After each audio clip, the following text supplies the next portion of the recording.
Hey everyone, I want to thank you for tuning into a special edition Steel City Sports World. I'm your host, Luther Dupree. I have with me in the house, of course, always the Hall of Famer, Claudio Reilsono. Thanks for coming in. And the legend, the one and only, Smokin Jim Frazier. And we also have a guest with us. A couple more guys will be calling in. But Ty Polk, he does everything, boxing, semi-pro basketball. Thanks for joining the show, Ty. Glad to be on here. I had to dress up for it. I feel like if I didn't bring my A game, I get roasted out here. No, we know you're in this thing and you're doing it right, man. We appreciate you. But first, as we always do, we want to start it off with our Steel City news. Claudia, what do you have for us? Game 6 of the World Series. Kevin Cash takes out his best pitcher, who is just mowing down the Dodgers, shutting them down. They're not getting any solid hits off of him at all. And then all of a sudden he gives up one hit, okay? Not a big shot, but one single, and here comes the manager, takes him out of the game, no matter what. And it was the game plan. 70 pitches plus, we're taking him out. If he's throwing a no-hitter, we're taking him out. If he strikes everybody out, we're taking him out. Now, for those of you who don't know, it was not done by the manager. It was done from the higher-ups, and they had the game plan set before the game even started. Absolutely ridiculous. Analytics. Somebody with a crew cut, a backpack, who went to a big university made that decision. Not a baseball guy like Kevin Cash. He had to go along with it. He had to take the arrows. That's my opinion, and it's a pretty accurate opinion. And then what did the Dodgers do? They went on to score, and they won the game. As soon as Kevin Cash came out with that right hand, they're taking him out, okay? Blake was upset. The team was deflated. The Dodgers inflated. They said, man, thank God they're taking him out. The rest is history. Dumb move. Now, if he'd have brought in a stud reliever or somebody who's going to mow the Dodgers down even more, okay, maybe then I see it. But the game has changed so much. Don't like where it's going. Don't like where it's at. Don't like where it's going. Love being a part of it. Love coaching, scouting, talking about it. Love it.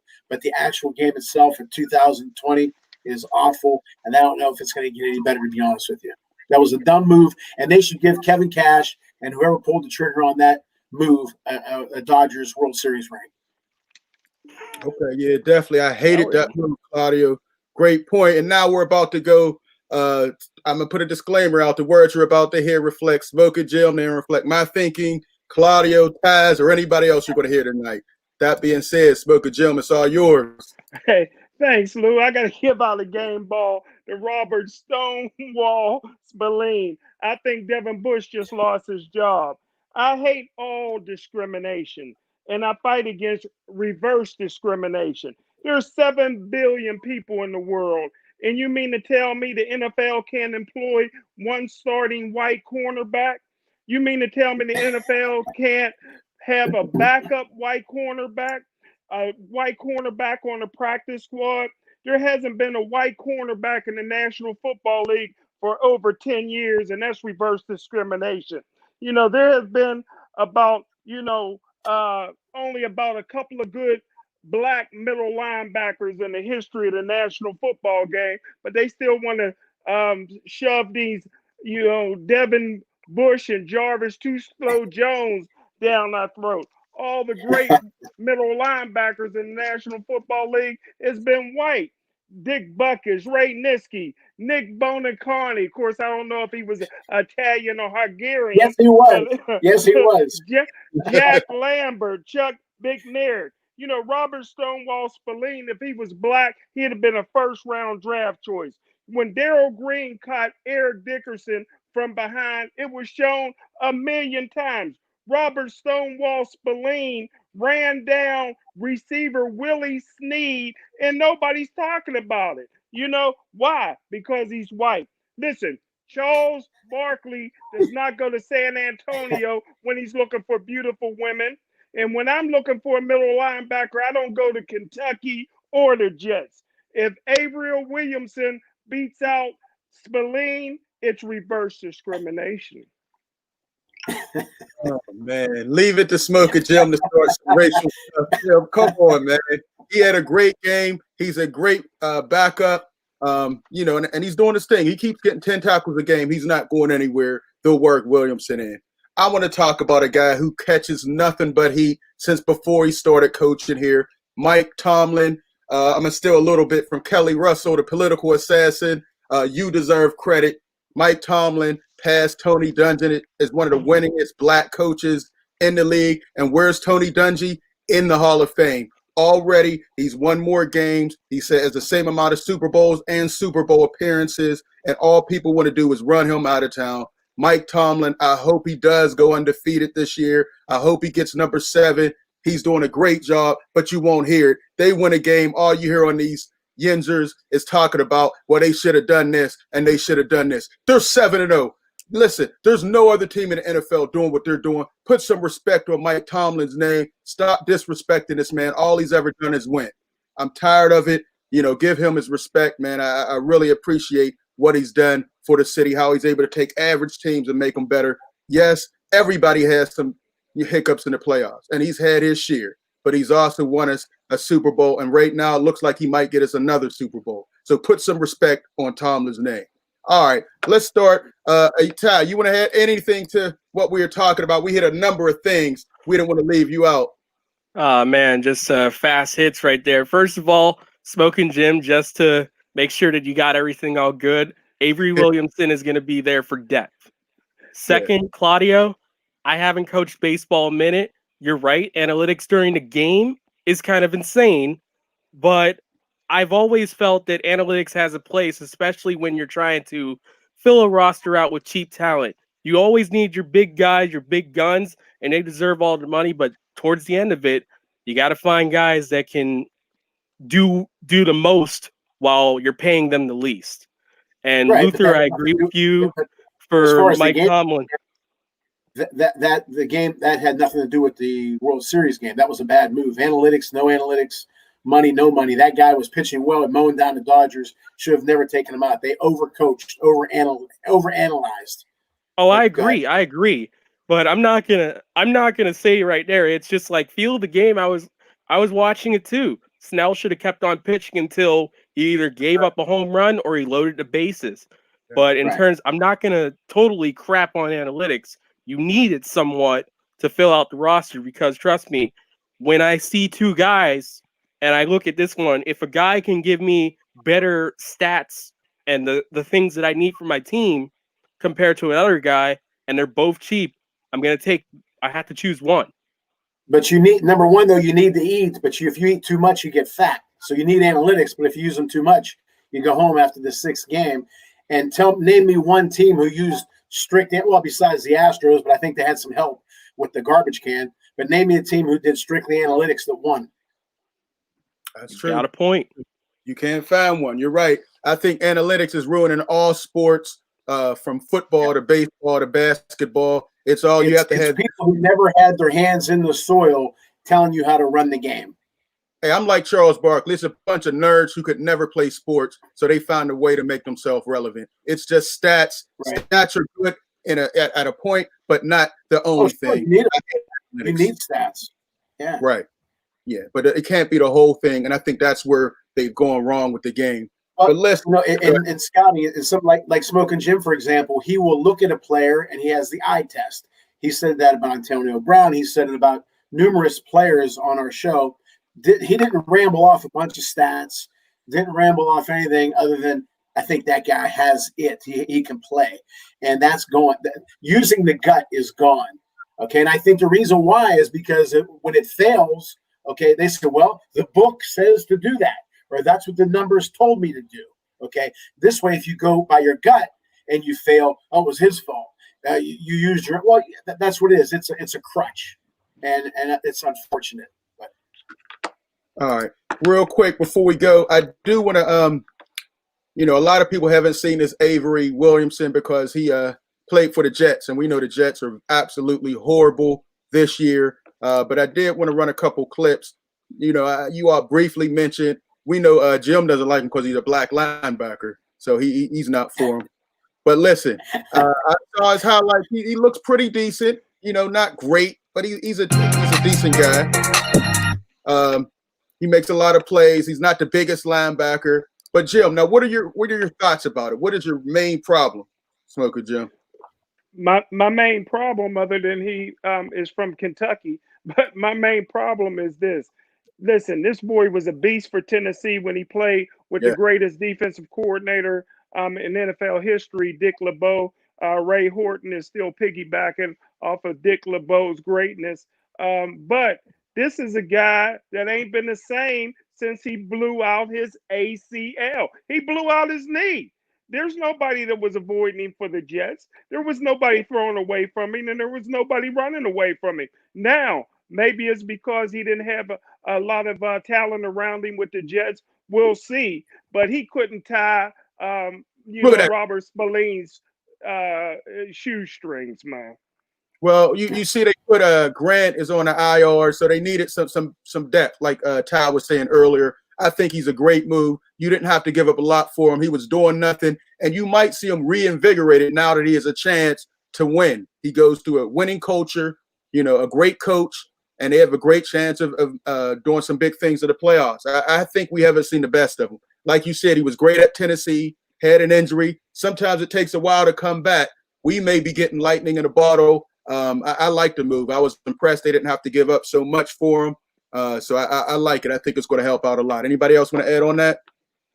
Claudio, your thoughts? Good. I'd rather have a fifth round. They didn't give much up for him. They what? I'd rather have the fifth round draft pick. Well, I think listen, come on, Jim. It was a depth thing, and Jim. Right now, I know what you're saying about the draft pick, but I think it was a good move. I tell you why, because right now they're 7-0. They're thinking Super Bowl. Okay, so you want to get as much depth, as many good players on the team as you possibly can. The fifth round draft pick is for next year and down the road. I think it was a good move, even if he makes a few plays here and there, because Spillane is doing well.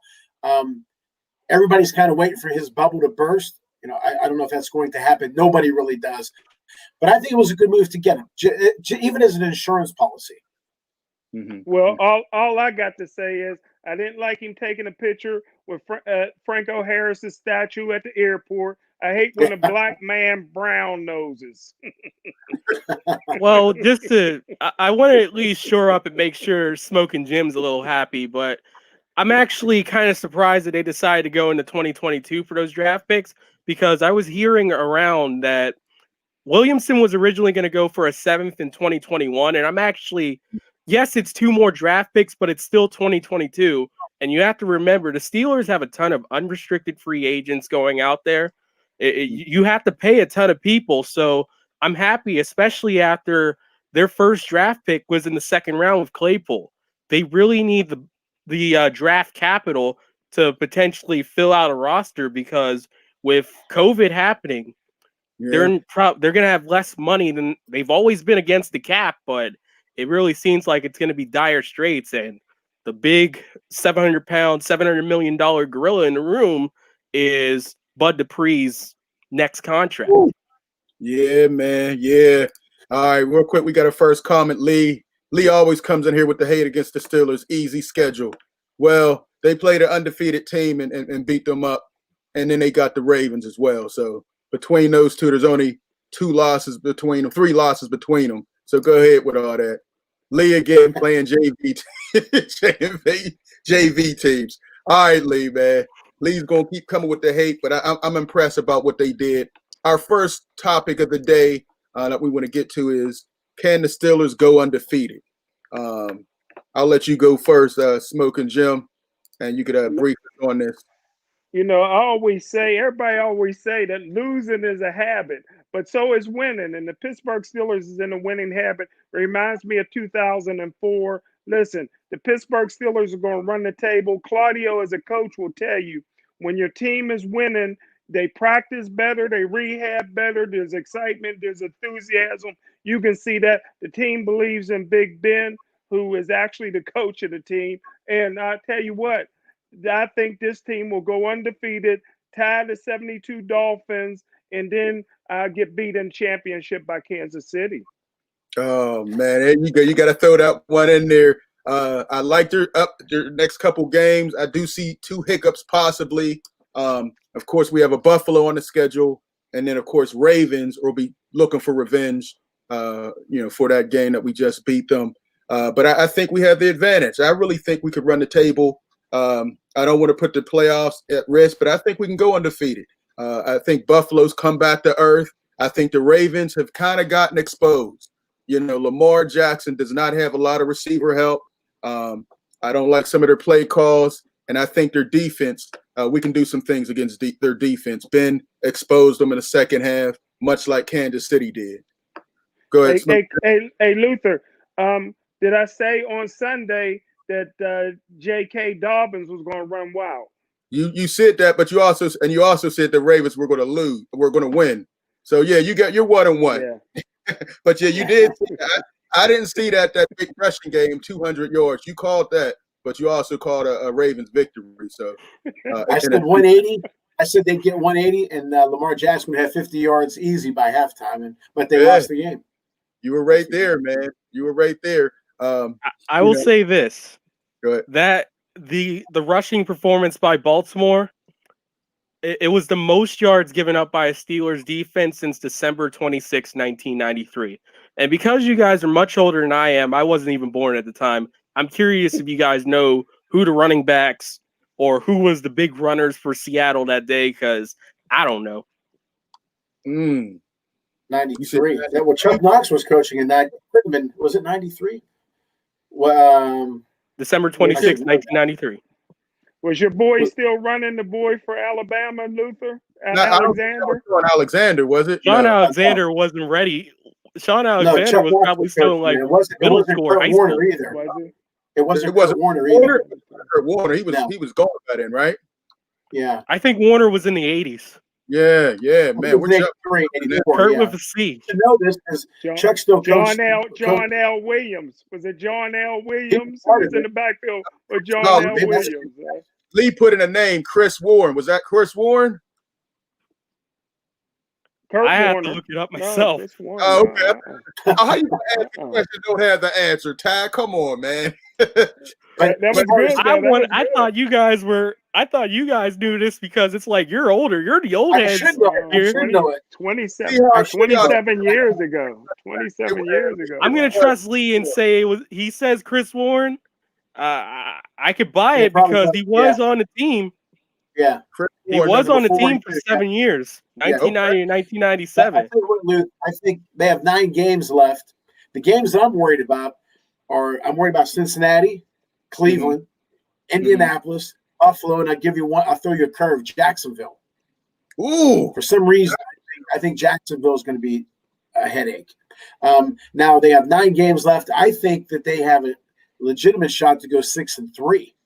And I don't mean that in a positive, legitimate shot. I think they could lose 3 out of those 6. Right. And again, I think the Colts are going to get them. That's one game. Now, Buffalo, I forgot to mention Buffalo. So it's not the rest of I agree with Lee that the beginning of this season wasn't, the greatest of schedules, but Buffalo's going to be tough. Cincinnati's tough. They're dangerous. Okay. And, but I think Cleveland, depending on if they have anything to play for that last game of the year, we got to remember that. But I look for Jacksonville to beat them. I think Indianapolis is going to be hell. So I think out of those next 9 games, they could lose 3 or 4 games. All right. Lee must have jumped on a little bit late. Jim, what you know about this new linebacker from the Jets?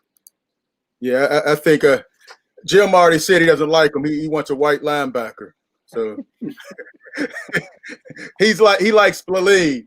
So no, Jim went in. But you was talking about a white cornerback. The last white cornerback I can think of is Jason Seward. Jason Seward for the New York Giants. Yeah, man. I mean, safeties still out there. For Seattle. Pardon me? Kenny Easley for Seattle. He was black.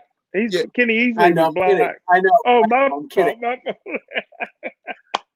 You got to set him up for yourself. But real quick, Kenny Easley had all white friends, though. That's what I meant. Hey, Jim. But real quick, you want to give your thoughts again about the new linebacker, just real quick? First of all, I don't go to Kentucky or the Jets to get my linebackers, but hey, this guy, he was outstanding for Tennessee because number one, Dick LeBeau is the greatest defensive coordinator in the history of the National Football League. That's why Ray Horton is still piggybacking off of Dick LeBeau. But hey, once he blew out his knee towards the ACL, he ain't been the same player since. Nobody ran away from him when he played for the Jets. Nobody threw away from him when he played for the Jets. So, again, if he starts a hitter, Robert Stonewall Spillane, it's reverse discrimination. Jim, Spillane's pretty much known for stopping the run game. What's this guy known for? Pass, run, what? Well, that again, because he's white, nobody gives him credit for the pass. He ran down a wide receiver from behind that had a 7-yard lead on him to save a touchdown. Willie Snead, who destroyed the Steelers, he intercepted a pass and ran it in for a touchdown, and nobody gained a step on him. He got football speed. He's the Jerry Rice of linebackers. Jerry Rice only ran a 4.65 40, and nobody, including Darrell Green, ever caught him from behind. Spillane got football field. When he's on the football field, he's as fast as Deion Sanders. All right, hey, real quick, we do have a caller. Caller, can you say your name or where you're calling from? Yeah, I'm calling from the East End. Okay. I'm LD. All right, LD. I'm enjoying the show, number one, but I want to make a comment about the World Series. I really looked at quite a bit of it, and one reason I want to see Mookie Betts. Yeah. I mean, he's exciting to look at, and when I see him play, he reminds me the way Jackie Robinson used to play. I mean, he'll take that extra base, he'll steal third base, and if you don't watch him, he'll try to steal home plate. That's true. And in that series, Tampa had a player who tried to steal home. I like the running game. I know everyone wants the home run, but when I look at baseball, sometimes I want to see guys running the bases. I wonder what you guys think about that. Okay. Go ahead, Claudio. Well, you know what? Then come watch us play, because we hit and run, we steal, we bunt, we do things when you're not supposed to do them. I like to put the defense on edge. Small ball, they call it. And that's gone, unfortunately, LD. And I think it's more exciting than the home run ball. Look at the 81, 82 Cardinals when Willie McGee and they had jackrabbits. But again, they would put a lot of pressure on the opposing team.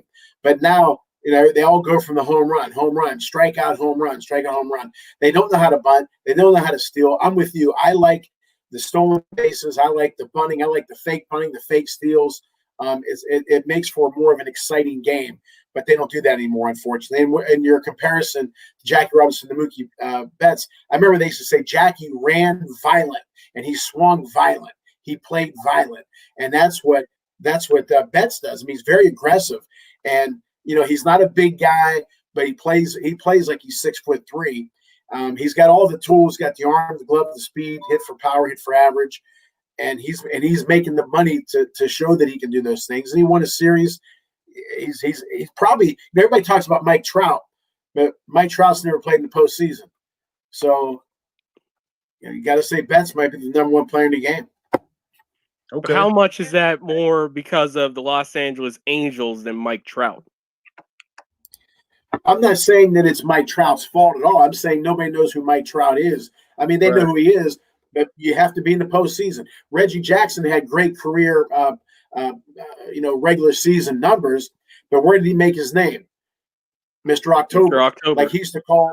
Yeah. I mean, it's in the postseason. Derek Jr., Mr. November. You have to be in the postseason to elevate yourself. You can have the greatest players in the world. I mean, you can have a great regular season. If you don't make it in the postseason, nothing. What's up, Jim? Hey, LD, I don't watch baseball because I don't got 5 hours to kill.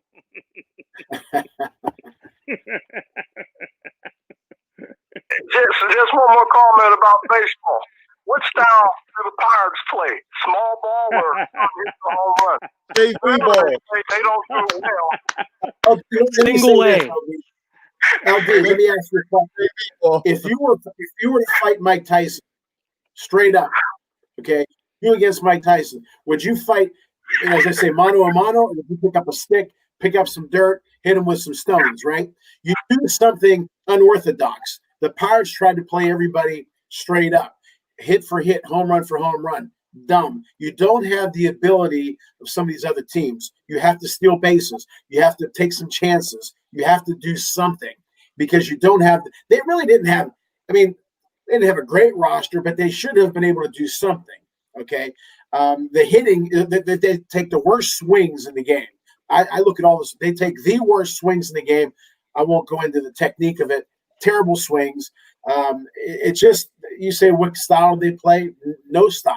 They should have been a hit and run team, a team that bunted. They should have been more aggressive. You're going to lose anyway. At least go down swinging, but they didn't do that. They played a stationary game, waiting for the game, waiting for somebody to get a big hit. You can't wait. They were hoping. Hope is not a strategy. Right. LD, you got any more questions? Yeah, just a couple more. You know, the Steelers are playing very well right now, and I listen to the local talk shows, and I hardly ever hear anything about Coach Tomlin. Yeah. You know, because they're winning. Now, they were losing. Wait until they lose a game. All you'll hear is Tomlin didn't do this or do that. From a fan's point of view, Tomlin, I was in the Army, and I like when Tomlin says something because he talks like a military person. Right. And I just like that. I think he's highly disciplined, and I kind of like that also. Okay. So he gets no credit at all, it seems. I definitely agree with that. Ty, anybody want to weigh in on that? I think we talked about Mike Tomlin a little earlier. You just have to look at the team compared to last year and this year. Last year, they have anyone play quarterback with a pulse, that's a playoff team. If you put them in a 7-game, the new playoff format, 7 teams, in the past 2 years, the Steelers wouldn't have missed the playoffs. Right. You have to go sometimes. It's just that the guy's good. If you're not gonna go under 8 games, what do you want? I mean, what else could you want? Because when you look around at these other coaches around the league, who do you want? Adam Gase as head coach? You want Ken Wisenhunt? Do you want Mike McCarthy? Do you want to pick up Steel Valley boy Jim Tomsula, who, by the way, is the defensive line coach for the Cowboys? So, I mean, what do you want? The guy does his job. That's all you want. Thank you. All right, LD, anything else? Just 2 things about the Steelers. I have a concern about their defensive backfield because I see that a lot of teams have scored on them quite frequently, every now and then this year. And something else. The only time they really lose is when they pass the ball too much and Ben turns the ball over. Yeah. They don't do that. They could go all the way and take everything this year. That's true. That's true. Anybody want to weigh in? I mean, I think you're. Yeah, I mean, it's like any team. You know, it's any team. You can't have turnovers. I like the balance they've had. We said at the beginning of the year, they may not have, you know, a superstar back. They may not have a superstar wide receiver just yet, but they got a lot of weapons. You can't really focus on one guy or 2 guys. You have a lot of guys. Their defensive coordinator has a lot. The opposing team's defensive coordinator has a lot of work to do the week of the Steelers because who are you going to focus on? You have to focus on everybody. That's true. That's definitely true. When you put the entire Steelers offensive philosophy comparing to now to over the past couple of years, you can use a quote from Bruce Lee. I feared a man that used one move 10,000 times. As far as I'm concerned with the Steelers, I like the fact that they have an abundance of weapons. It's like, you know that Deontay Johnson is probably the guy you can count on in the receiver game, but they also have Juju. They also have Claypool. They also have James Washington, who, if he gets more of a shot, could probably show himself to be about as well as any of those other people on that team. Ray McLeod. They're using jet sweeps. They're implementing new styles of attack with the offense. If there's one thing that you could say that I wish they wouldn't do, is run bubble screens constantly, because it's not really working. There was a couple times where the Ravens were ready for it, teams were ready for it, and I think that really spelled doom against Tennessee and early on against the Ravens. Right. Yeah, I definitely agree. Being the only one on the panel before the season started that said I thought the Steelers could go and win the Super Bowl. I like what they did because I said I like the receiving core, and that's before I knew Chris Claypool was a beast, a mini Kelvin Johnson. That's when I thought it was just Juju and Deontay Johnson and James Washington. But I don't think any defensive backfield can watch the 4 receivers that we can put out on the field. If Ben is not turning the ball over, we let him do a little more run and shoot. I think we can definitely do it all. The defense, Joe Hayden is starting to show his age a little bit. Guys are getting him on the deep ball. Nelson has been pretty solid for the most part. And Minkah Fitzpatrick, we're still waiting for him to show up. Last year he came with a bang. This year he's really struggling. But he did make 2 big plays against Cleveland, of course, and then he broke up the touchdown pass from Lamar Jackson. So that was pretty huge. Hopefully he's coming back. But yeah, I see great potential, LD. Hey, LD, you got one more call? Just one more question? One thing. Gateway plays Peters Township this coming weekend, and I never root for Gateway, but I hope they win this weekend. Because last week, Peters Township had a home game against Disgusting. Hills last week. Yeah. And 3 of their band members had blackface. Yeah, I think it was more than 3. Gateway crushes Peters Township. I think it was more than 3, LD. Yeah, I think it was more than 3. That was disgusting. There's no place in sports for that. They should be kicked out of the playoffs for that. I hated to see that. I wanted Woodland Hills to take a couple dirty shots for that. I'd be all for it. That wouldn't have happened on my watch. There would have been a couple blown out knees if I'm playing for that Woody Hills team. But, give it up to Woodland Hills. They tried. Hopefully Gateway can finally get it done and really put a stop to that during the game, Luther? Did anybody sit them down? Did anybody stop it or say anything happen? Now, it wasn't the first time that Peters Township has done something like this, but I don't remember. I wasn't there. I just saw the after effects. A couple parents, posted it, and that was just disgusting. I hated to see that.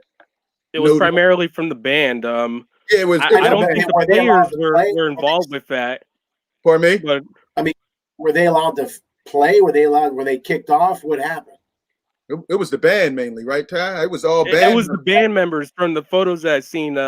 Lee Davis had a couple photos of it. Were they allowed to play? I know. Yeah, that. they played the game. No. I mean, were they allowed to perform? I should say. Yeah, I don't think anything happened. Yeah, they walked off the field in blackface and did their halftime show and everything. No place in sports for it. They should be punished. I'm upset the Whippeal is not taking more of an act. And the band director didn't say anything. Nobody said anything. The band director had to know. He saw his players are dressed in blackface, and he didn't say anything. He let them perform. He didn't pull a horn out of a kid's mouth or a drum. They performed just like normal. He's an idiot then. Yeah, I hated that. Hey, LD, thanks for the call, man. I appreciate that.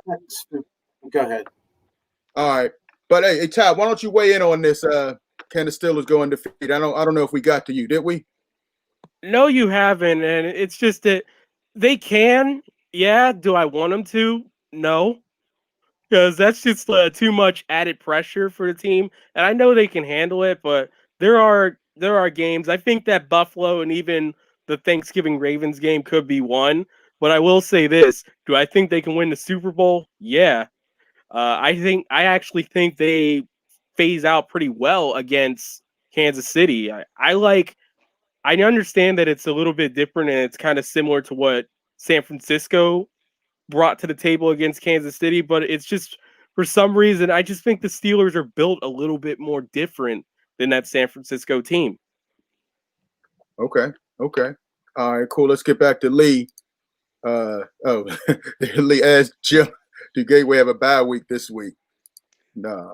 Will Claudio go to apply to be their batting coach? I guess he's talking about the Pirates. Let me tell you something, Lee. I bet you on my eyesight that I'd make them a better hitting team. My eyesight. That's how damn confident I am that I can make them a better hitting team. Without question, bet my eyesight. Okay. All right. And Lee is on fire with the questions today. Peters Township band thought they was playing in the Bayou Classic. All right, Lee. Oh, that's Lee, come on, man. Lee. That's just oh my God. God. All right, Lee always got something up his sleeve. Hey, again, If you all want to participate in the show, make sure you comment, and also you can call the show as well. Lee just always got something going on. You should get him on the show. Ruth, I hate to hog here, but Lee, you mentioned about coaching. Their hitting coach, excellent. I don't see anybody get fired. I'm just saying what I see. The one guy, Reynolds. If you watch him, he put his front foot. Sometimes he puts it down too early. Sometimes he puts it down too late. They got him so screwed up. They've ruined Bell. Bell had a hell of a year last year at the first half. Then all of a sudden he had a bad half because he started listening to them. It's unbelievable to me that you're making 6 figures a year and you're not helping these professional athletes.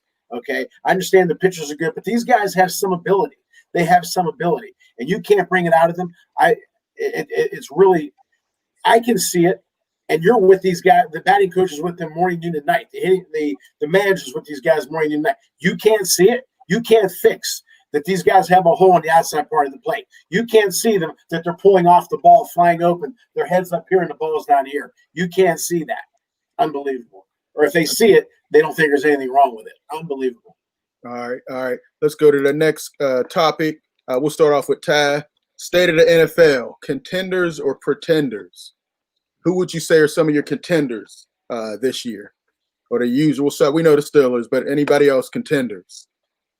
Well, Kansas City is one that's always obvious. Got to outscore them. Yes. Yeah, I'm a big fan of what Russell Wilson's doing out there in Seattle. MVP. Oh, man, Let's go. The fact that guy has not gotten an MVP vote ever. He was going to receive one, but I believe someone from ESPN, their name escapes me, messed up in voting. I can't remember who it is off the top of my head. And of course, you just have to look over at Tampa Bay. You have to give them props, and it's just like, I'll say this: it's better to watch Tom Brady when you can only really face him once and not potentially twice at least a year. Yeah, and they just, definitely. So those are your top 3. Anybody else in the NFC? Green Bay. What are your thoughts about Green Bay? A-Rod. You think he can do it, or? I watched a video about how Tampa Bay basically shut down Aaron Rodgers because he started off very well against them, and then they only put up 10 points. So my question is, with Green Bay, it's like, it's not that I don't believe in Aaron Rodgers. I don't believe in their game planning, and if they can fix all of the issues that a Tampa Bay like speedy attacking defense. I'll put it to you like this: if the Steelers and the Packers were to somehow make it to the Super Bowl, there wouldn't be a repeat of what happened in 2011. This Steelers team is much better, and I think that any defense that has speedy attacking, blitz heavy, just like Tampa Bay, are one of the top blitzing teams in the league. I just don't know if I can see Green Bay outside of another championship game. Okay. All right, Smokin' Jim.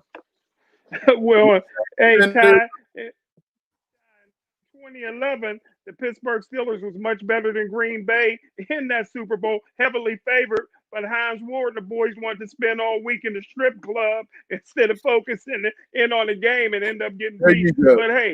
But listen, Tampa Bay's the team. Number 1, they got the genius head coach Bruce Arians. Number 2, they got all the offensive weapons. They got the best big game quarterback in the history of the game this side of Johnny Unitas. You know what I mean? And they got the best wide receiver available on the planet, Antonio Brown. You know what I mean? My main man Brady's doing the right thing. He's sharing his wife with Antonio Brown. They're living in the same household. Oh my God! So you can't say that. He's totally relaxed. You know, hey, listen, the Pittsburgh Steelers is good. They were great in 2004 when Big Ben was a rookie and ran off 15 touchdowns. You know, 15 victories in a row. Terry Bradshaw said it best. This coaching staff got a lot of cheerleaders on it, including the head coach. Listen, listen, there's not another coach on the coaching staff that is being looked at as a coordinator or a head coach. So this is a mediocre coaching staff. You already got the greatest linebacker in Steeler history, T.J. Watt, cussing out Butler because Butler don't know what he's doing. You know, listen, they can't beat Kansas City. Kansas City is the defending champs, you know, and Kansas City, when Le'Veon Bell gets his revenge. Le'Veon Bell beat the Steelers when he was with the Jets, so you know he's going to beat them with Kansas City. I love the Pittsburgh Steelers. What a great story, but they ain't better than the Chiefs. Well, Matt Canada and the 2016 Pitt Panthers would disagree with that statement. Remember, that was the last time the Panthers actually had an explosive offense. And if you don't believe there was explosive, you want to know who their quarterback was? Nathan Peterman. And that's all I'm going to say.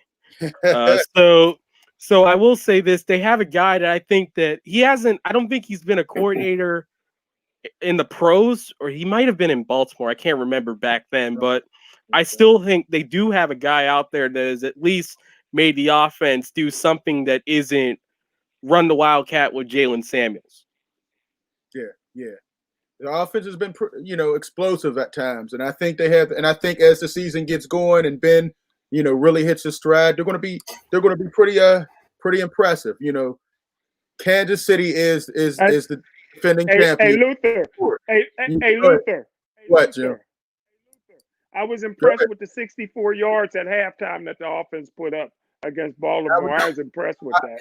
I was impressed with the second half adjustments that Coach Tomlin, Fickner, and Canada, all those guys did. They made the adjustments. 24 yards passing in the first half. Their first play in the second half was a 24-yard completion to Juju. The first half, they weren't getting the ball to Juju. They started doing a little more, doing a few different things, letting Ben call the offense a little more no huddle, and they spread out the Ravens defense, just like Kansas City does. Kansas City, yes, that's going to be a problem because Patrick Mahomes is unstoppable. Tyreek Hill against Joe Hayden, I could see a couple bombs going easily. But offensively, you're going to have to outscore Kansas City, and the defense get one turnover because Patrick Mahomes is great, amazing, but he tries to do a little too much at times, and you can get some turnovers off of him. So that's what I'm hoping for. He hasn't had the pressure of a Bud Dupree and a T.J. Watt at the top level.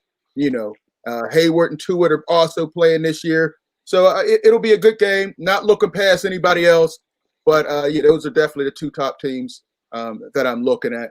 As far as the NFC, Seattle, if they got a defense, I'd say they win the whole thing. Russell Wilson is the best playmaker in the NFL.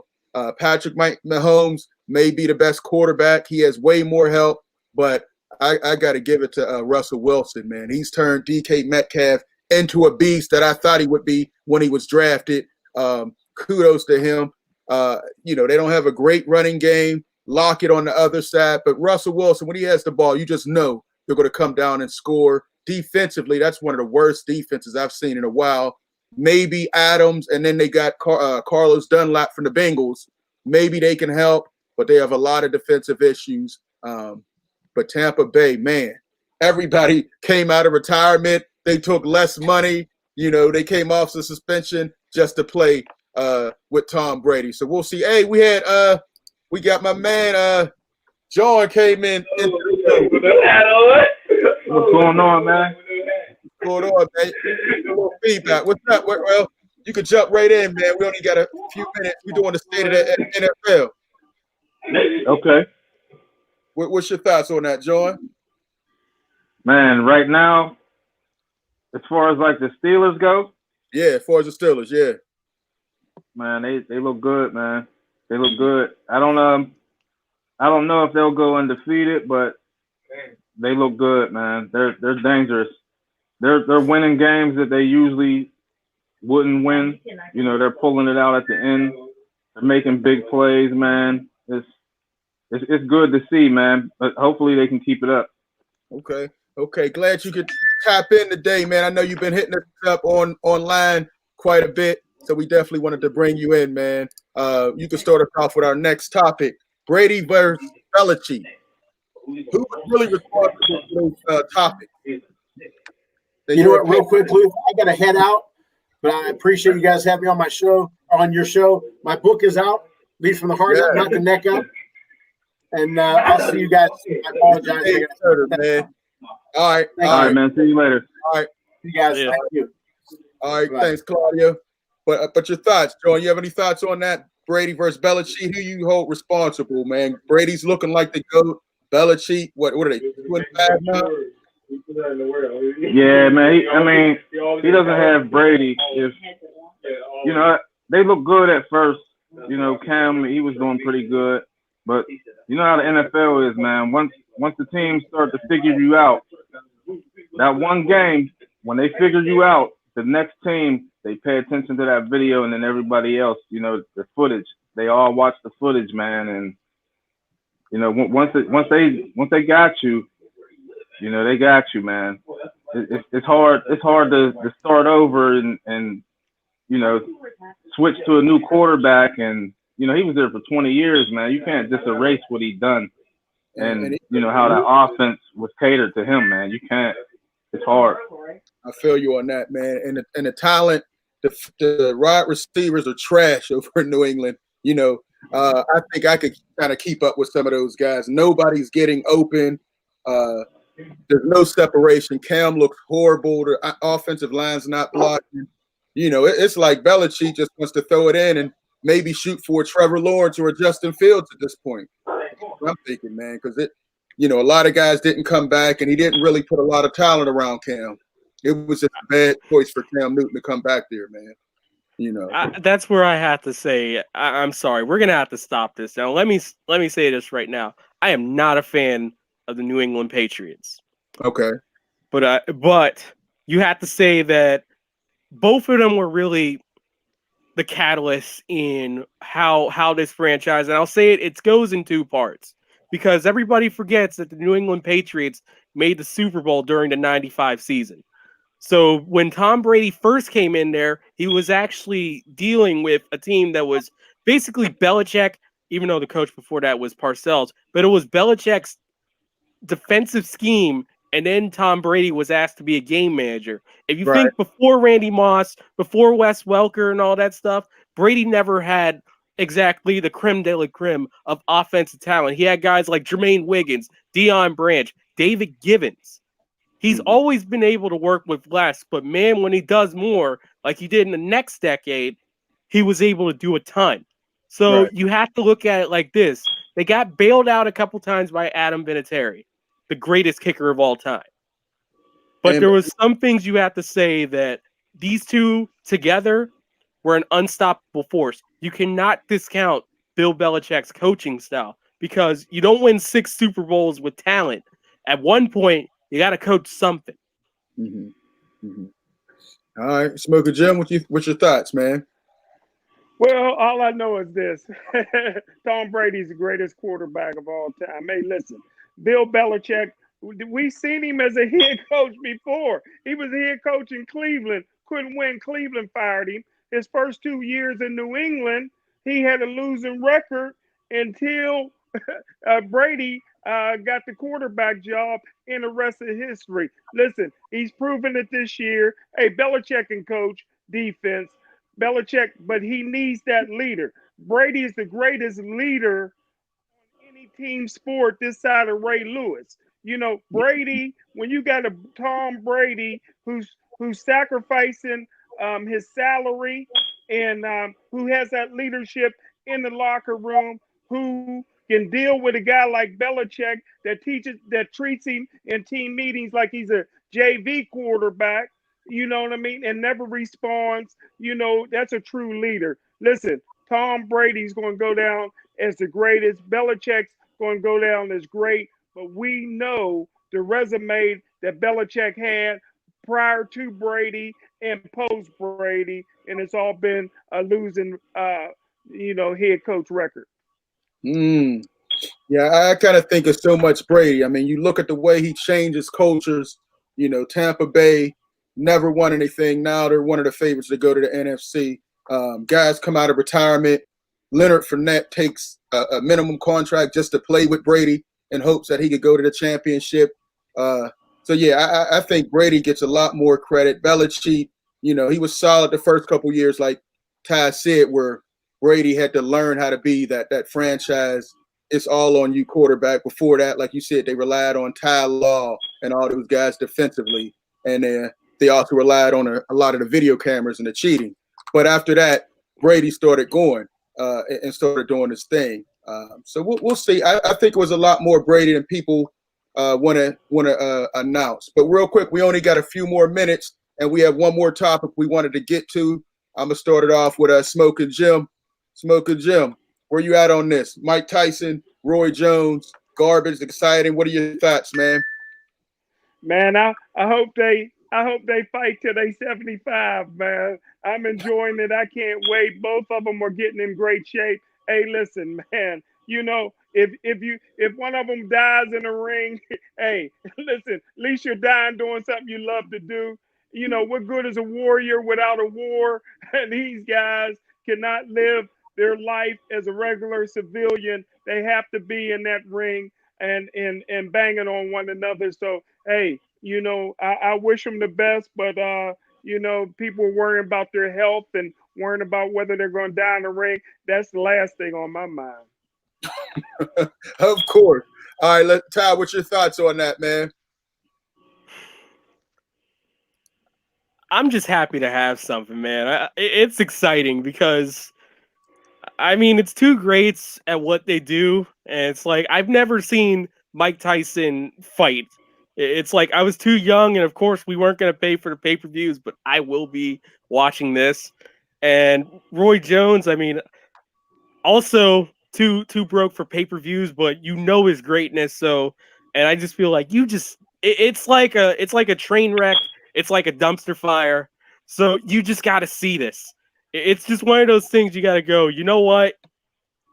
It's going to probably be bad, but it's going to be excitingly bad because something bad is going to happen. I just feel like Mike Tyson is going to get Roy Jones. It's just a reputation that Tyson has. It just doesn't sound like it's a good idea for Roy Jones, but Roy Jones has been a battler, so I'm still going to be excited to see if he can do something about it. Yeah. Well, Ty, you know what? I think it's going to be absolute garbage, but I'm going to love it. Tyson, you look at his training videos, he's out for blood, hitting the trainer. You know, Roy Jones is out there smooth. We saw Roy Jones get laid out about 8 times over the end of his career. I don't know why he's taking the money. I get the fight. I guess he needs the money, but I could think of a lot more things he could do than getting in there with Mike Tyson. He thinks it's an exhibition. Tyson is already talking about he's going in there for blood. I wouldn't get in there. He looks too fast still, too strong, you know. And then if Roy starts doing something, he might get his ear bit off. I just don't like it. And the fact it's on pay-per-view, man, get that mess out of here. They're fighting for some – now I guess the WBC's doing some Black Lives Matter belt. I think the whole thing is a joke. I want these young guys to get out there, man. Nobody wants to see this crap. You know, I'm disappointed the way Tyson and Jones have been doing the last few years, man. They were great, but let these young guys have it.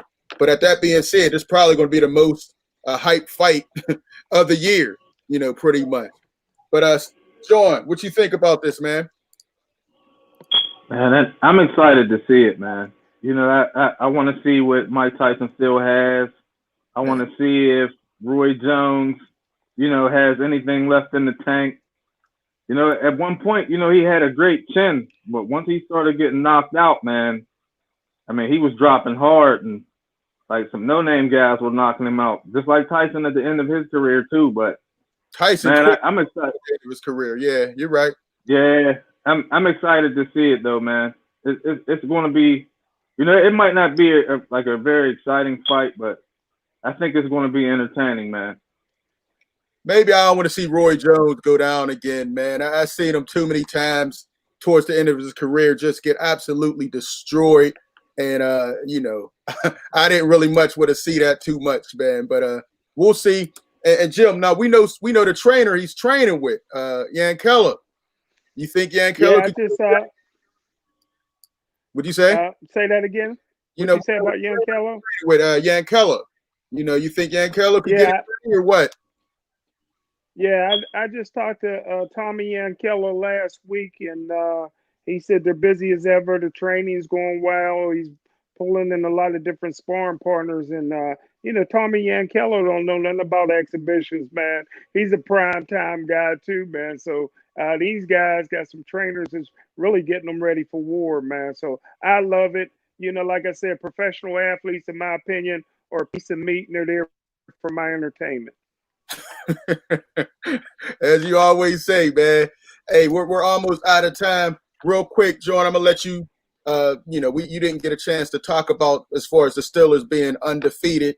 You want to weigh in on that? That was one of the questions we answered. We only got 2 minutes, but what are your thoughts on that?